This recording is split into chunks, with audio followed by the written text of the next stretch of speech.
लक्ष्य competitive class में फिर उपाध्याय सर आप सभी को तहे दिल से स्वागत करते हैं। और आज हम आप लोग के लिए लेकर आए हुए हैं परसेंटेज का बहुत इंपॉर्टेंट क्वेश्चन। ये दो तरह का टाइप पूछते हैं दोस्तों, और अधिकतर क्या होता है कि बच्चे घबरा जाते हैं इसमें। तो देखते हैं टाइप क्या है। ये तो है क्या कि अजय ने अपने वेतन का 25% घर किराए, 5% खाद्यान्न, 15% यात्रा तथा 10% कपड़ों पर खर्च करता है तथा 27,000 की बचत करता है। तो अजय की मासिक आय कितनी थी? एक टाइप तो ये हो गया, और एक टाइप देखिए इसमें होता है कि राम अपनी मासिक आय का 20% घरेलू आवश्यकताओं पर, शेष आय, देखिए ध्यान दीजिएगा, शेष आय का 15% पुस्तकों पर, शेष आय का 30% कपड़ों पर खर्च करता है। तो अब उसके पास 9520 रुपये बचते हैं, तो उसकी मासिक आय कितनी है? देखिए दोनों क्वेश्चन में अंतर क्या है, ये जो टाइप है इसमें शेष कहीं दिखाई नहीं देगा, तो ये बिल्कुल आसान हो जाते हैं ना। और इसमें क्या होता है कि शेष दिखाई देता है, तो आपको शेष निकाल कर अगला टर्म मतलब अगले स्टेप में और बढ़ना होता है। तो देखिए हम लोग दोनों को आसान से कैसे बना लेंगे। ये तो बिल्कुल आसान है दोस्तों, ये थोड़ा सा टफ पड़ता है। तो देखिएगा इसको भी हम बनाने का तरीका आपको ऐसा बताएंगे कि एकदम आपको कहीं भी कोई प्रॉब्लम नहीं होगी और हमेशा याद रहेगा ना। देखिएगा सबसे पहले इस टाइप को देखते हैं। कहीं इसमें शेष नहीं है, जब कहीं शेष नहीं तो क्या कीजिए, जितना परसेंट दिया है सबको जोड़ लीजिएगा। 25%, 5%, 15% और 10%, ये सब मिला के देखिए तो 25 5 30 हो गया, 30 15 45 हो गया, मतलब 55%। टोटल कितना हो गया? 55%। 55% इसका खर्च हो जाती है, तो बचता कितना है? 100। देखिए कोई भी परसेंट क्या होता है? 100 का होता है, नहीं तो 55% ये खर्च कर दिया, तो बच कितना गया इसके पास? 45%, मतलब 100 माइनस 55। अब जो ये बचा हुआ भाग है यही ना है, हमारे पास परसेंट के रूप में 45 बचा हुआ है और इसके पास रुपया के रूप में 27,000 बच रहा है।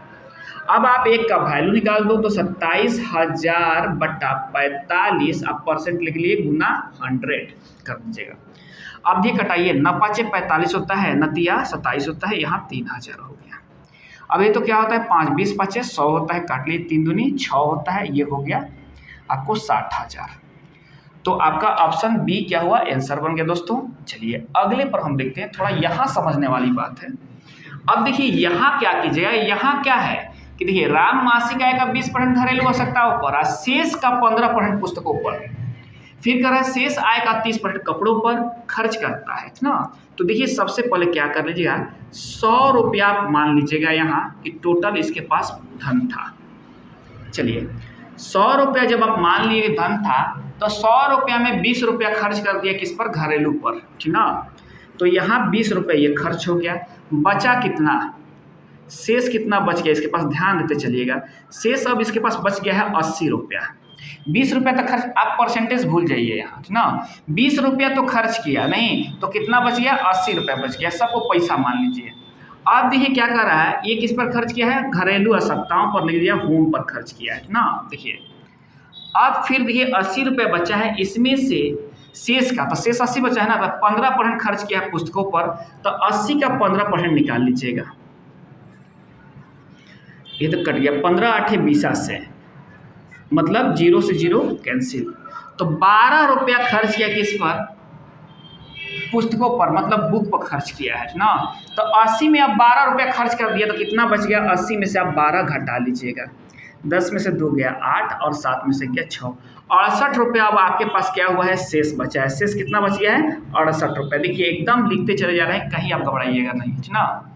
अब क्या कर रहा है कि जो शेष बच गया है इसमें से 68 में से क्या कर रहा है, वो 30% खर्च कर रहा है कपड़ों पर, क्लॉथ पर 30% खर्च किया, तो 68 का 30%।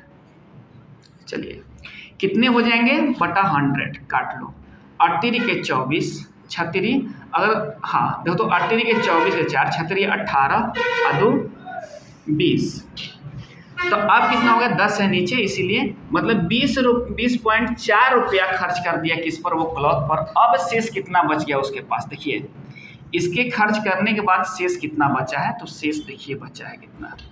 68 में से आप क्या कीजिएगा, घटा लीजिए 20.4, 10 में से 4 जाएगा, कितना होगा? 6, और ये बच गया 7, और ये बच गया 6 में से 2 गया 47 रुपया 60 पैसा उसके पास बच गया है शेष। और यही जो 47 रुपया 60 पैसा है, ये क्या है? कितना बचा हुआ? देखिए तो 9520 रुपया बचा हुआ है। कहीं कोई आपको घबराने की जरूरत नहीं है, बस आप पैसा सबको मान लीजिएगा 100 रुपया में ही ये खर्च करना है इसको ना। देखिए तो एक का वैल्यू कितना होगा 95 20 बटा में 476 कर दीजिएगा, यहाँ एक 10 बैठा दीजिएगा, मतलब 0 कर दीजिएगा, पॉइंट हट जाएगा। अभी तो कटता है क्या 6 दूनी 12, 2 मरतबा में कट गया। चलिए तो 2 मरतबा में कट गया तो कितना आ गया, ये 200 आ गया, तो 1 बराबर 200 आ गया। तो आपको वैल्यू कितना का निकालना है, 100 का वैल्यू निकालना है, तो आप दोनों तरफ 100 से गुना करा दीजिएगा। तो कितने आ जाएंगे ये 20,000। तो देखिए आपका आंसर कौन सा बनेगा, 20,000, डी ऑप्शन आपका आंसर बनेगा ना। देखिए इसमें कुछ करना नहीं है, जब भी शेष वाला क्वेश्चन आपसे पूछे तो आप 100 रुपया मान लीजिएगा और एक समय के लिए भूल जाइएगा कि ये सब जो है ना परसेंट है। आप इसको मान लीजिए 20 रुपया है, ठीक ना, तो 100 का 20% निकालिएगा, 20 पास है ना। अब 80 रुपया बच गया, 80 में से 15% खर्च कर दिया तो 80 का 15 निकाल लीजिएगा और ये 12 ना। अब ये फिर शेष निकाल लीजिएगा और उसी शेष में से क्या हुआ, जैसे हम लोग करते हैं ना, जितना पैसा रहेगा आप खर्च करते चले जाएंगे तो अगला खर्च जो हमारे पास बचेगा उसी के अनुसार होगा ना। इस बात को आप लोग ध्यान रखिएगा और आपका आंसर क्या होगा कि सही निकल के चला आएगा, आप बहुत कम समय में निकल के चला आएगा ना। तो ध्यान रखिएगा। ये मेरा वीडियो आप लोगों को कैसा लगा दोस्तों, अगर बढ़िया लगा हो तो मेरे चैनल को सब्सक्राइब कीजिए, लाइक कीजिए, शेयर कीजिए दोस्तों।